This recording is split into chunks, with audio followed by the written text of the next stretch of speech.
Mila est un projet qui vise à développer un jeu sur tablette pour la rééducation des enfants qui souffrent de troubles des apprentissages. C'est un jeu qui est basé sur des exercices rythmiques. Ces exercices ont pour vocation de stimuler les zones du cerveau qui sont concernées par les problèmes d'apprentissage de ces enfants-là. À la base, Mila, c'est un projet de recherche qui a vraiment été développé avec des professionnels de santé, que ce soit en France ou dans d'autres pays. Nos investisseurs comme la BPI ont vraiment cru dans le projet scientifique qu'est Mila, en plus de la portée sociale que ça représente. Ariani est une entreprise qui commercialise une solution qui permet aux marques de créer des NFT. Aujourd'hui, les marques créent surtout des NFT pour représenter des produits physiques, mais aussi on s'insère sur le créneau des NFT 100% digitaux. Alors la BPI soutient le développement d'entreprises innovantes françaises à travers la création d'un écosystème fort où fédère les acteurs et nous permet d'avoir des opportunités comme celle d'être présent aujourd'hui sur Big.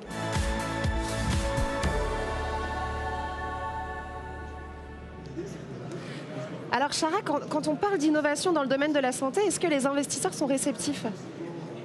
Alors très réceptifs, parce que c'est un domaine qui nous concerne tous. On est tous, on va dire, patients potentiels. C'est un énorme marché où en fait l'impact est visible et on se sent extrêmement utile. On est dans un monde en fait où la médecine personnalisée est un grand enjeu. Et que ce soit en fait dans le domaine thérapeutique, on va dire médicamenteux, ou bien en fait juste technologique, donc avec tout ce qui est big data. Alors côté en fait tout ce qui est thérapeutique, c'est on va dire la médecine de précision. On vient couper l'ADN, on vient réparer l'ADN aussi. Et côté en fait technologie pure, avec le big data, on crée des profils, même des jumeaux numériques, pour être vraiment dans un accompagnement extrêmement, on va dire, fin pour éradiquer en fait une maladie chronique. Nawal, pourquoi se tourner vers les troubles auditifs? Vous avez eu l'impression qu'il était possible d'innover dans ce domaine? Absolument, c'est notre conviction intime. Donc quand on pense aux troubles auditifs, aujourd'hui, il n'y a pas de médicaments qui permettent de traiter la perte d'audition, qui permettent de prévenir la perte d'audition, parce qu'il y a des situations où on peut les prévenir, comme celle-ci par exemple, ou qui peuvent aussi restaurer l'audition pour les bébés qui naissent sourds. Et donc c'est pour ça que les technologies qui viennent de l'Institut Pasteur, donc vraiment... les Français étaient à la pointe, que ce soit l'INSERM, ils ont commencé à travailler sur ces sujets-là et aujourd'hui on a des médicaments en clinique et on espère qu'on pourra apporter des solutions thérapeutiques pour ce besoin médical qui est énorme et qui est vraiment insatisfait. Parce que, mis à part les aides auditives ou les implants cochléaires, il n'y a pas de médicaments. Et c'est en bonne voie? Alors on espère, on a les résultats de notre étude clinique d'ici la fin de l'année. Donc soit ça va être... un moment fantastique pour les patients, pour les médecins, pour Sensorion. Soit on va continuer à travailler sur les autres programmes qu'on a en développement. Réponse à la fin de l'année alors. Voilà. Quentin, pourquoi vous vous êtes, intéressé au domaine du sommeil? Comment est-ce que vous avez eu l'idée de ce bandeau? Est-ce que vous pouvez nous expliquer ce que c'est ce bandeau? Oui, je peux vous parler un peu de ce qu'on fait. Alors, pour le domaine du sommeil, c'est aussi un sujet qui touche énormément de monde, forcément. Même les pathologies du sommeil, c'est un Français sur 3 qui va souffrir d'insomnie, un Français sur 20 environ d'apnée du sommeil. Et c'est des pathologies qui impactent énormément la santé à long terme.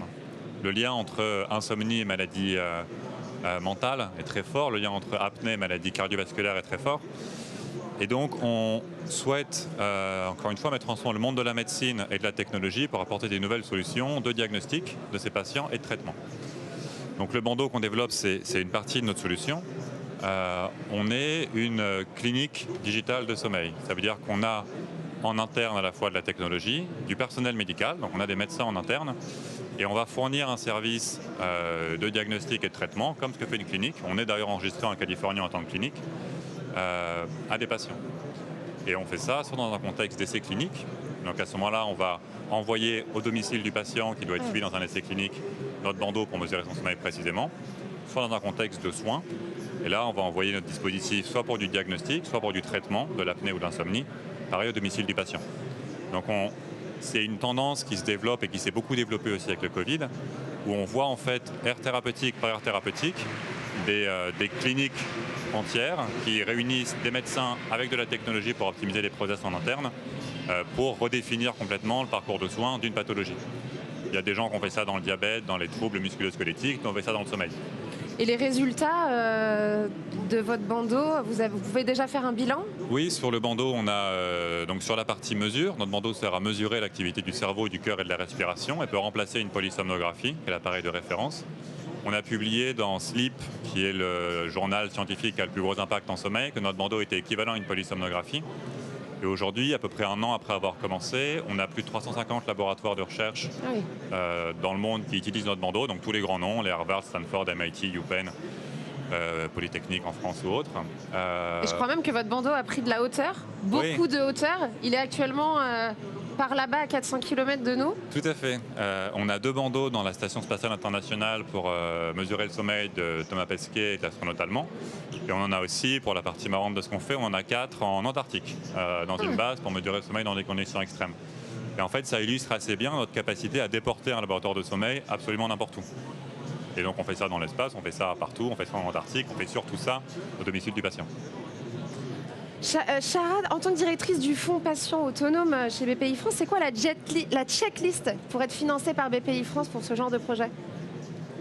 Alors là, on parle de santé numérique, de solutions de santé numérique. La checklist, en fait, il y a le premier élément, c'est des innovations extrêmement transformantes. C'est pas en fait juste des petites améliorations par rapport en fait aux besoins qui s'offrent sur le marché, mais c'est vraiment en fait des solutions innovantes qui vont vraiment révolutionner. Ça c'est le premier point. Deuxième point en fait c'est la taille du marché. Alors on peut très bien, alors évidemment c'est un lien avec maximiser la valeur. On peut très bien avoir en fait un marché qui est pas énorme, c'est-à-dire en fait pratiquement une niche, mais en fait à très forte valeur ajoutée parce que le service médical rendu est extrêmement fort. Et donc quand on dit extrêmement fort, ça veut dire en fait qu'il y a un prix qui peut du coup être donné pour un remboursement qui est élevé. Et évidemment, on va chercher, encore en maximisant la valeur, à s'intéresser à d'autres territoires que la France. Donc l'Europe et les États-Unis, dès le démarrage, c'est important. Après, la data vient, la réglementation sur la data vient un peu perturber en fait cette circonscription.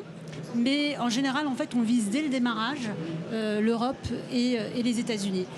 Et pour pouvoir réaliser toute cette grande histoire et donc monétiser finalement la promesse, il faut qu'il y ait une équipe. Et une équipe talentueuse qui fait pas que rêver en fait. C'est-à-dire c'est une équipe qui est pragmatique, qui a vraiment conscience en fait du chemin critique qui s'offre à elle et qui ne ment pas en fait, qui est réaliste, ambitieuse. Voilà.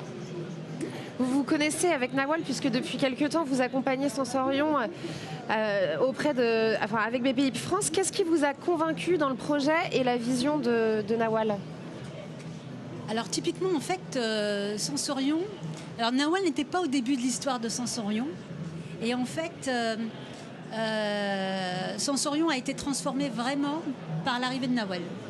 Donc c'est vrai que Sensorion, c'était déjà des projets qui ciblaient le traitement de l'oreille interne, qui était un vrai désert médical, en fait, désert thérapeutique.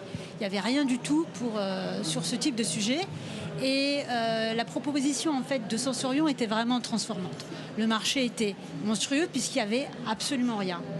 Et Nawal a apporté en fait son rayonnement, sa lumière, parce qu'elle a su aussi agréger autour d'elle des talents, et en fait comme un chef d'orchestre en fait, organiser autour d'elle tout, comme un mettre en musique en fait ses talents pour exécuter une feuille de route. Elle rassure. La promesse en fait qu'elle présente en fait n'est pas est on va dire, une vraie ambition. Ouais. Et qui parle à l'investisseur, qui parle à la communauté médicale, qui parle aux chercheurs. Et voilà, c'est ce qui nous a intéressés. Vous parlez de réunir des talents, c'est aussi le cas pour vous. Vous avez réuni des talents autour de votre projet innovant. Oui, évidemment. Je pense qu'on a une équipe qui est assez unique dans la pluridisciplinarité des profils. On a sous le même toit des gens qui vont faire de l'électronique, de la mécanique, de la physique, de la chimie, du design, des neurosciences, de la médecine. On a plusieurs médecins en interne. Et donc je pense qu'une grande réussite qu'on a eue, ça a été de construire une équipe très pluridisciplinaire qui est capable, parce que c'est des gens qui se connaissent bien, qui travaillent ensemble, parce qu'on a sous le même toit les gens qui font toute la chaîne de la production du produit à l'analyse des données, à l'application qui va utiliser le patient, etc. On arrive à repousser les frontières de l'état de l'art en sommeil et on a encore aujourd'hui des résultats scientifiques et techniques qui sont meilleurs que tout ce qui a été publié jusqu'à présent. Et je pense vraiment qu'aujourd'hui la plus grande force qu'on a dans la boîte, c'est l'équipe. C'est un peu bateau, tout le monde dit ça. Mais pour moi, ma plus grande fierté, c'est vraiment quand je vais au bureau d'avoir des gens qui croient dans le projet et qui se donnent à fond au quotidien pour faire avancer la boîte. L'avantage de la médecine, l'avantage de la santé digitale, c'est qu'on est porté par une vraie mission. On n'est pas une boîte de livraison, on n'est pas une boîte autre chose. On a une mission qui est très forte et derrière, c'est des patients qui sont traités. Et donc quand on travaille au quotidien, on sait que derrière, on a un impact potentiellement beaucoup plus large que la taille de l'équipe par rapport au nombre de personnes qu'on peut traiter et qu'on peut aider. Et donc ça, je pense que c'est ce qui fédère une équipe, à la fois les talents et la mission. C'est quoi vos perspectives, vos objectifs d'avenir? Oui, donc on a une clinique digitale de sommeil. Donc on va prendre en charge des patients et on va, à domicile du patient, apporter des dispositifs pour diagnostic, faire de la téléconsultation avec nos médecins en interne pour que le médecin rencontre le patient. Et on fait aussi du traitement à domicile, de l'insomnie et de l'apnée. Et donc notre ambition, c'est vraiment de pouvoir révolutionner la manière dont la santé aujourd'hui, la médecine du sommeil fonctionne. On a la capacité avec le digital de toucher des centaines de milliers, des millions, des centaines de millions de personnes. Et pour les troubles du sommeil, qui sont une pathologie qui touche un Français sur 3, aux États-Unis, on parle des États-Unis, on est assez présent. Aux États-Unis, c'est 100 millions de personnes qui souffrent de troubles de sommeil. Et le système aujourd'hui médical, par sa taille, par le nombre de médecins spécialistes, ne permet pas du tout de répondre à la taille du problème. La technologie et le digital a une capacité à passer à des échelles supérieures. Et si on est capable de traiter efficacement une centaine de patients, on peut traiter efficacement une centaine de milliers de patients. Et donc c'est ça qui nous porte aujourd'hui. C'est la volonté de pouvoir mettre ensemble le monde de la médecine du sommeil et le monde de la technologie pour pouvoir donner des solutions de diagnostic et de traitement et éradiquer à terme l'impact des maladies de sommeil. Et ça a un impact à la fois sur la vie des patients et un impact économique extrêmement fort. Aux États-Unis, le coût des troubles de sommeil, c'est 400 milliards de dollars par an. C'est l'équivalent de la totalité de l'impôt qui est levé en France chaque année. Incroyable. Donc c'est des coûts absolument gigantesques. C'est des enjeux de société absolument gigantesques. Et vous, Nawal, les perspectives d'avenir? Alors aujourd'hui, on a un portefeuille de produits avec plusieurs qui sont en clinique. Donc les premiers objectifs pour nous, c'est de faire atterrir ces études cliniques, d'obtenir les résultats et à partir de là, de conduire en fait les études qui permettraient l'enregistrement du produit et vraiment de le lancer sur le marché. Donc ça, c'est pour le traitement et la prévention de la perte d'audition.